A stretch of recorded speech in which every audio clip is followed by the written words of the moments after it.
Buenas a todos, espero que estén muy bien. Sean bienvenidos y bienvenidas a un nuevo episodio de Mente Abierta. Mi nombre es Jerónimo y el día de hoy vamos a estar hablando sobre ansiedad social. Vamos a continuar con esta miniserie que la había dejado un poco de lado, no por nada particular, la verdad, pero fueron surgiendo otros episodios. Y bueno, quería enfocarnos en este gran tema, ¿no? Que creo que en cierto punto, sin llegar a ser al extremo de tener un trastorno de ansiedad social, todos tenemos una cuota de ansiedad social, que es interesante analizarlo también, no solo como desde el punto de vista psicológico, sino también filosófico, ¿no? Porque bueno, ahora vamos a ir hablando, pero también es interesante el por qué pasa esto, ¿no? Pero bueno, primero que nada, ¿no? Y como siempre me gusta llevar los criterios del DSM-5, ¿no? ¿Qué es la ansiedad social? ¿Cómo se diagnostica? ¿Cómo saber si uno tiene ansiedad social? Por supuesto que estos diagnósticos los tiene que hacer un profesional, no es tema de estar en la casa y poner en Google y autodiagnosticarse, porque ahí ya empezamos por el mal camino, ¿no? Pero bueno, es este miedo o ansiedad que es persistente e intenso ante situaciones sociales específicas, ¿no? Y lo que hay detrás de eso es como este miedo a ser juzgado negativamente, avergonzado, el pasar vergüenza o el ser humillado, ¿no? Entonces, cuando ya se constituye un trastorno es cuando la persona evita todo tipo de situaciones sociales que puedan generar esto. Y, y por supuesto que hay una interferencia con la vida diaria, ¿no? Es decir, que la persona ya no puede participar de esto porque, como quien dice, es más fuerte la ansiedad y es más paralizante y por lo tanto no, no logra salir de ese lugar, digamos. Y obviamente va conectada a todo tipo de somatizaciones, ¿no? De síntomas físicos. También se da mucho esto de qué pasa si en una situación social a mí me pasa algo, o sea, en el cuerpo y no lo puedo controlar, o empiezo a sudar, o me viene como un ataque de pánico, o falta de esto de dificultad de respirar, ¿no? Malestar estomacal, el ponerse rojo, ¿no? Todo ese tipo de cosas. Y eso también es como que genera eso de qué pasaría si, ¿no? Que siempre hablamos de los easy, de la ansiedad. Y bueno, hay como muchísimas situaciones sociales, ¿no? Que esto, que puedes generar esto, ¿no? Por ejemplo, no sé, el ir a un lugar donde hay mucha gente, a, no sé, a dar un examen, a una reunión social, a una clase, a una fiesta, a trabajar, también tener citas, baños públicos, también el comer frente a gente desconocida, a otra gente. O sea, digo, hay una variedad infinita de situaciones sociales que generan esto.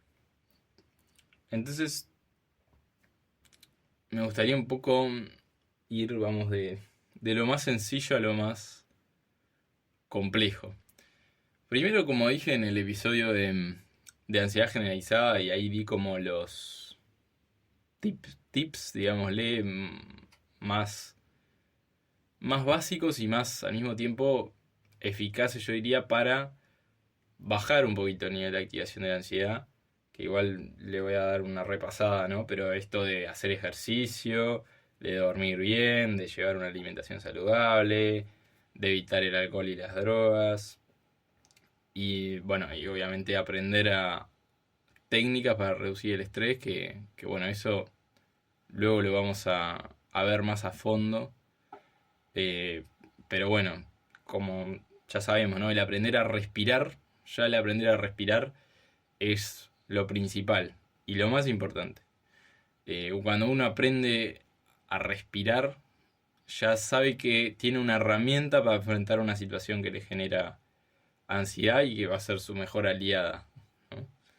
Pero bueno, además de todo esto, que es como los tips, bueno, que ya profundicé en el otro episodio, que son los tips más globales y que hay que llevarlos a cabo, no hay que dejarlos de lado y no hay que irse ya con, no, pues yo quiero esto, no, o sea, como por ir a buscar la solución más rápida. La solución mágica no existe y por lo general no se aborda un lado solo de la ansiedad, ¿no? Se aborda desde varios lugares, ¿no? Un lugar son llevar a cabo todas esas cosas que acabo de mencionar. Y ahora vamos a empezar a profundizar un poco más en la parte donde podemos hacer el trabajo interior nosotros, generalmente con un terapeuta, es lo mejor, ¿no? Pero cómo podemos empezar a ver, ¿no? A hacer esos clics, ¿no? Pero, pero bueno, yo creo que detrás de la ansiedad social siempre hay una baja autoestima, atrás. A veces, no sé, esto, por eso yo siempre hablo de mi experiencia personal y de mi experiencia trabajando con personas, digamos. Y yo, desde mi punto de vista, si bien muchas situaciones de ansiedad social se generan por una experiencia negativa del pasado, que ahora vamos a eso, siempre igual está el tema de la baja autoestima, ¿no? Porque básicamente lo que pasa en la ansiedad social es decir, me importa más la opinión que los otros tienen de mí que la que yo tengo de mí mismo. Y ahí hay un tema de autoestima. Si yo no me valoro, le voy a dar más importancia a lo que piensen los demás. Y eso siempre va a ser así. Y acá hay que ser cauteloso porque también hay otras cosas que influyen, obviamente. No es lo único. Pero bueno, lo interesante es ver en qué punto también esta autoestima se quebró, ¿no? Y cuando esta autoestima está estrechamente ligada a un tema de ansiedad social, es probable que haya ocurrido en el pasado una situación social negativa que dañó esa autoestima. Es decir, por ejemplo, el haberse enfrentado a una situación en donde justamente pasaron estas cosas. Donde la persona se sintió humillada, avergonzada, ¿no? Fue juzgada negativamente por los demás y generó como una herida, digamos, en el autoestima, ¿no? Y esto es, por lo general, pasa más cuando estamos creciendo, ¿no? Niñez y adolescencia es como cuando más nos chocan estas situaciones porque estamos más que nada moldeando nuestra personalidad y nuestra identidad.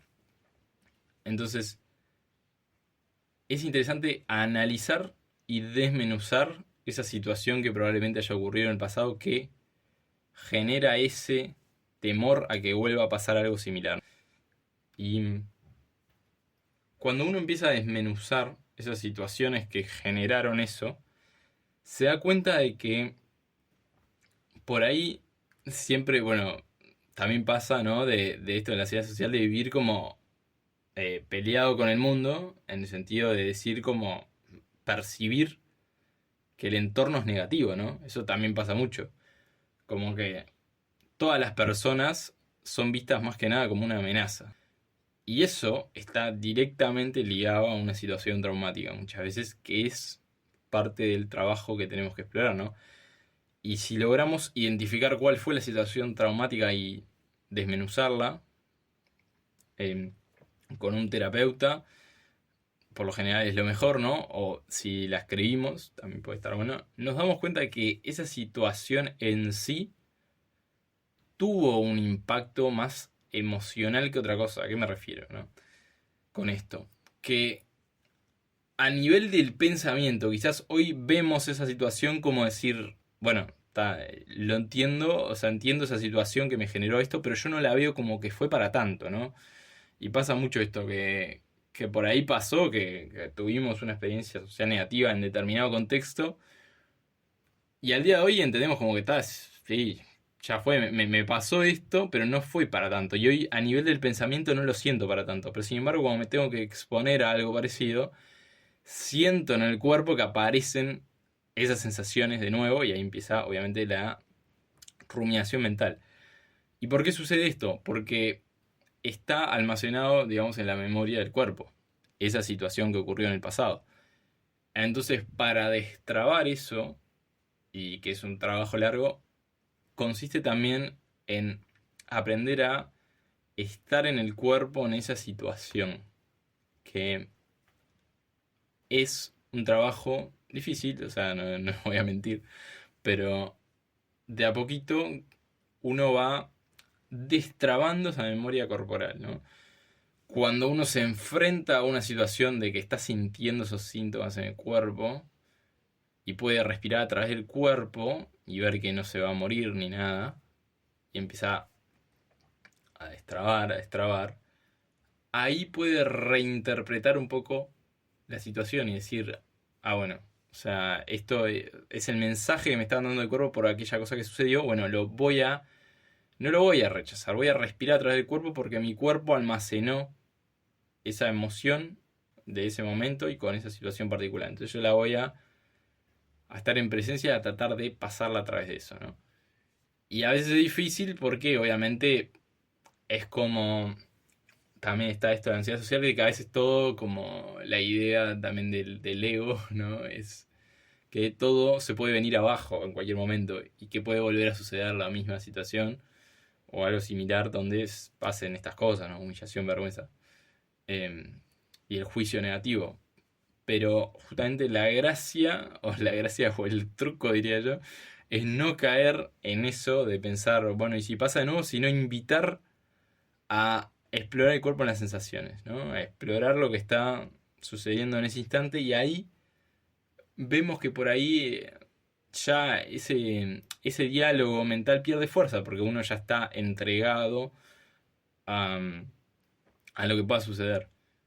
Y también está conectado esto un poco, justo ayer leía porque estaba terminando El hombre en busca del sentido, que nunca lo había leído completo y después vamos a hablar del propósito que, nada, me encantaría dedicarle un capítulo, pero hay uno de los conceptos de logoterapia que es esto de la intención paradójica, que claro, que si uno se entrega a la situación de alguna manera, no lo plantea de este modo, pero yo lo interpreté de este modo, ¿no? Perdón, Víctor Frankl.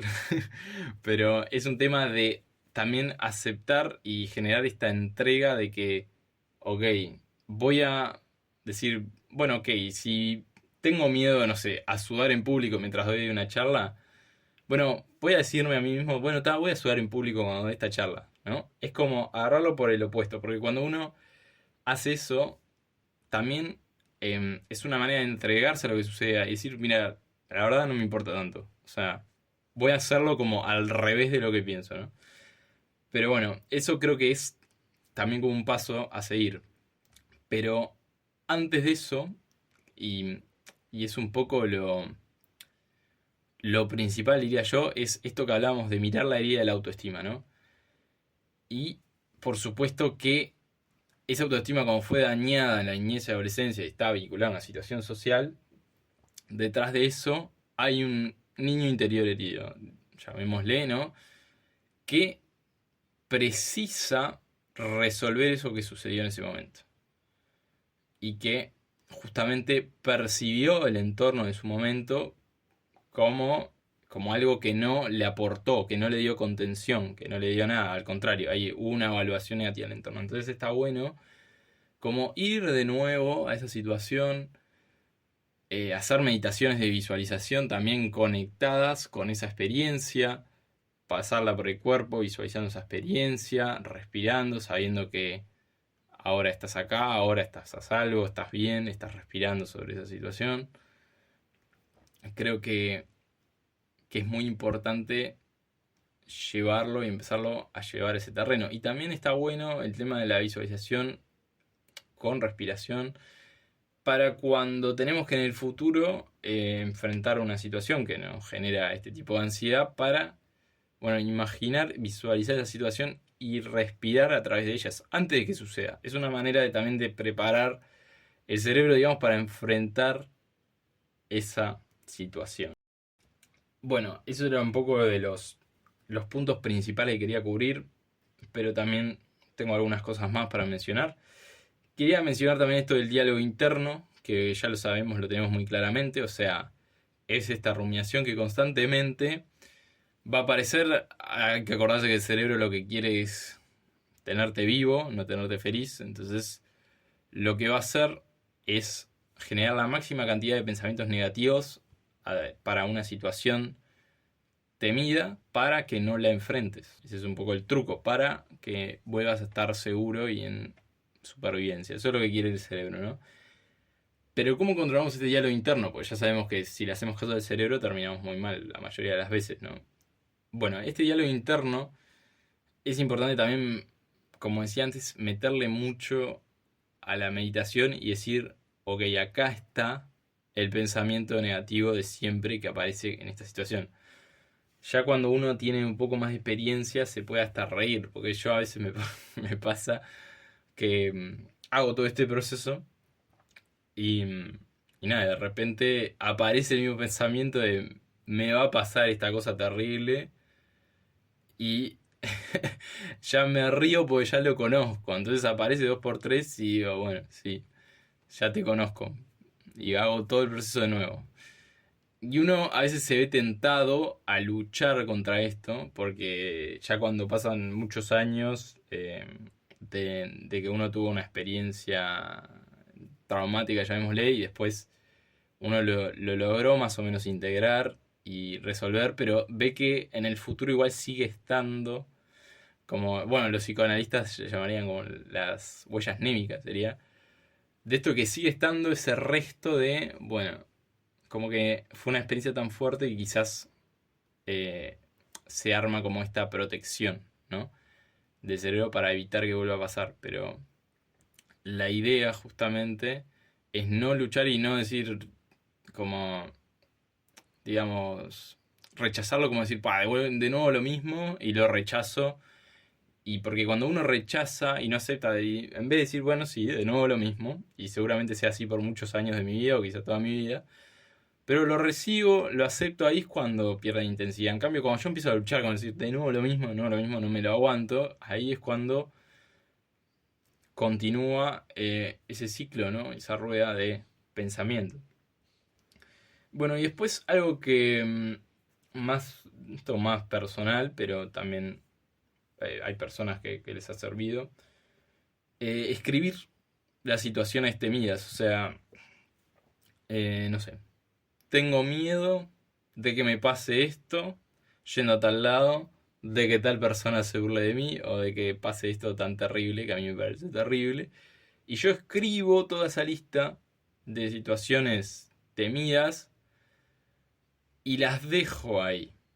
Y eso es una manera de liberar. Porque a veces pasa de que cuando uno escribe esto y lo lee, dice, bueno, esto como hasta uno se ríe porque dice, ni el mejor guionista de una serie dramática se le hubiera ocurrido escribir lo que uno escribe de que tiene miedo que le suceda. O sea, cosas imposibles realmente. Y, y claro, o sea, cuando uno lo pone en un papel, las cosas cambian. Yo antes era muy negador de esta idea del papel, pero cuando lo empecé a hacer me di cuenta que sí, que funciona muy bien. Porque uno está dejando que el pensamiento es como tirar los pensamientos para afuera de la cabeza, ¿no? Y los tira y los pone ahí y los deja ahí y chao. Entonces, eso es una buena manera, ¿no? De escribir todos los temores que hay relacionados a una situación que me está generando ansiedad en este momento, ansiedad social. Y otros tipos de ansiedad también, ¿no? Esto vale para todo. Y luego está el tema de las superadas. Y esto es interesante también. Porque se puede hacer de las dos maneras, ¿no? Yo creo que sí, lo hice de las dos maneras. Que uno escribe la situación que le daba miedo enfrentar y la deja anotada, ¿no? Y después va y la... Bueno, lo más probable es que la supere. Ahora vamos a ir a un tema de las estadísticas que está bien interesante. Entonces uno escribe la lista de, no sé, tengo miedo de ir a tal lado y que me pase esto y esto. Está, perfecto. Queda escrito. Después uno va a ese lado, papá, pasa bárbaro, como pasa la mayoría de las veces, y chao. Y se olvida. Pero de nuevo aparece en el futuro otra situación. Entonces va y la anota en el mismo lugar. Y hace una lista. Y yo me acuerdo que hice una lista de 100 100 situaciones Después la dejé de hacer, la verdad que, no sé, por pereza mía, pero era genial esa lista, era como, wow. O sea, yo no la podía creer como... Ahí me di cuenta de lo hackeado que está nuestro cerebro a veces. Porque era una lista de 100 situaciones a las que le tenía miedo a enfrentar. Y después habían quedado, y que obviamente creía que no, que esto como que había chances que no lo supere y bla, bla, bla. Bueno, había de las 100 digamos que no había superado 5. Y tampoco era que no había superado, o sea, quizás había tenido alguna dificultad, que no me sentí del todo bien en esa situación. Pero 5 y las otras 95 no pasó nada. Estamos hablando de un porcentaje ínfimo, ¿no? Entonces, está bueno esto para también darnos cuenta y decirle, y mirar los hechos concretos. Y el hecho estadístico concreto es que de todas las situaciones que escribís, jamás pasa nada o muy poco. Como eso de que está esa creencia atrás de que se va a derrumbar todo el mundo, no, uno se da cuenta por su propia experiencia que no es real. Entonces, invito a hacer eso también. Y después, ya, ya más, quería traer esto, justo que está conectado, es un tema estadístico, que te voy a dejar el estudio para que lo leas, porque bueno, para los que les gusta la ciencia también les va a gustar esto, que es que hicieron un estudio, agarraron a personas que tenían trastorno de ansiedad generalizada, ¿no? Y le dijeron que escriban todas las situaciones que temían y después de un periodo determinado vieron cuántas de esas situaciones temidas se cumplieron. Y el resultado dio que un 91.4% de las situaciones que temían nunca sucedieron.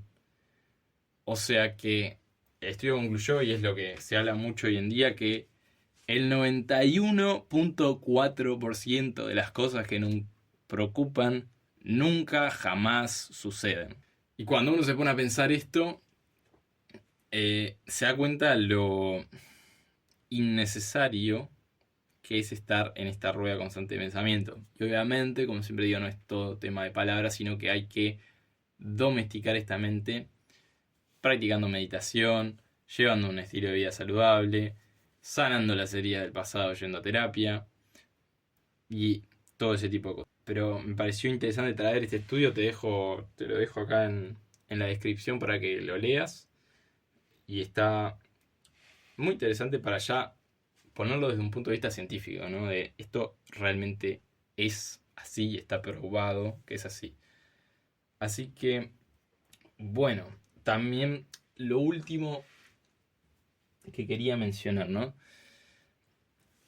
No somos tan importantes. Y esto me lo di cuenta pasando el tiempo. Y es algo más desde un punto de vista espiritual. Pero realmente hay un tema egocéntrico con la ansiedad social. Hay un tema de que nos creemos que somos importantes cuando somos un punto insignificante en el medio del universo. Es un ego que se cree que es no sé quién y no es nada. Es un punto insignificante. Pensamos que no, que esto va a ser terrible, que todo el mundo se va a burlar de mí, que esto no va a funcionar y mi vida va a ser horrible porque esto no me funcionó. Y te das cuenta de que en realidad a nadie le importas tanto. Otra dura verdad, a nadie le importas tanto. Porque, no sé, porque estés dando una presentación de trabajo y te pongas a sudar 5 litros de agua, a nadie le va a importar tanto. Capaz que se ríen y dicen, ay, me haga todo lo que sudó este, y ya está. Y al otro día la gente sigue con sus problemas y tiene una vida que dentro de, no sé, 5 años no se va a acordar probablemente ni que existías ni que diste esa presentación, por ejemplo, ¿no? Pero creemos que tenemos como esta idea loca de que todo lo malo que nos pasa enfrente a otras personas, las otras personas lo van a recordar de por vida y se van a burlar de nosotros de por vida. Y es solo cuestión a veces de ponerlo en perspectiva. O sea, ¿quién se va a acordar de lo que hiciste en tal lugar o que te pasó en tal lugar, a no ser que se lo menciones y se lo recuerdes? Nadie va a tener eso presente por el gran resto de su vida y te va a decir, lo que te pasó en tal lado, no sé qué, por el resto de tu vida. No te va a pasar eso. Porque no sos tan importante. Punto. Ya era como lo que quería traer también, ¿no? Y por supuesto que, para cerrar, y como siempre digo, la ansiedad se trata de enfrentar situaciones y exponerse a esas situaciones con las debidas herramientas, pero enfrentarse, transitarlas y ahí sacar conclusiones. Y las conclusiones pueden ser de todo tipo. Para mí, como siempre digo, la ansiedad tiene un aspecto muy espiritual, un aspecto muy de crecimiento interior, porque uno saca conclusiones interesantes. Y bueno, era un poco eso. También no quería irme sin mencionar el tema de la personalidad, que lo mencioné un poco en el episodio de Personas Paz y que me ayudó bastante, que es el tema de que diferenciar, ¿no?, a qué se adapta mi tipo de personalidad también. Porque yo tampoco me voy a estar exponiendo a cosas todo el tiempo que sé que van en contra mío, ¿no? Y de la manera en que yo soy. Esto no significa agarrarlo como una excusa para decir, bueno, tal, entonces, como tengo tal personalidad, no hago tal cosa por el resto de mi vida y me aíslo en una cueva, no. Es un tema de tenerlo en cuenta para encontrar el lugar adecuado. Porque también en la ansiedad social, y como todas las ansiedades, uno se tiene que preguntar si está en el lugar adecuado. Porque la ansiedad, como siempre, está mandando un mensaje. Pero si uno siente que está haciendo las cosas y le gustaría hacer esa cosa y hay una ansiedad que lo está frenando, bueno, ahí hay que trabajar. Pero, como siempre digo, si uno no se siente que es el lugar adecuado, si uno no quiere hacer eso, por ahí también tiene que considerar otras cosas y cambiar otras cosas dentro de su entorno, de su vida, de lo que fuere. Entonces, bueno. Y como decía, lo importante siempre es exponerse con las debidas herramientas, trabajando con un terapeuta, y es un poco eso. Y te quería dejar con una frase de Mark Twain, muy conocida, que dice lo siguiente: he tenido miles de problemas en mi vida, la mayoría de los cuales nunca sucedieron en realidad. Como siempre, me podés seguir en redes sociales, @menteabiertapodcast_ en Instagram. En Spotify, acordate de puntuar y de seguir el podcast. Y luego en YouTube de comentar, darle like, suscribirse, todo lo que ya se sabe. Así que bueno, les mando un abrazo grande a todos.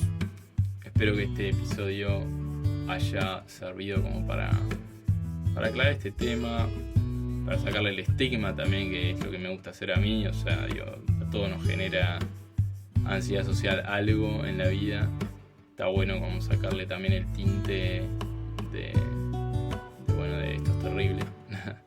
Todos estamos acá para aprender al fin y al cabo. Así que bueno, espero que te haya sido útil. Como siempre, si estás viviendo un momento complejo con un trastorno de ansiedad, la salida está, aunque no la puedas ver. Es importante trabajar con un terapeuta, además de, si es necesario, por supuesto, una medicación, que ya hablaremos en otro episodio. Pero lo principal, a mi punto de vista, es trabajar en terapia. Meditación de atención plena es clave para todo esto. Estilo de vida saludable, yoga. Bueno, no me extiendo más. Un abrazo grande y nos vemos en el próximo episodio. Chau, chau.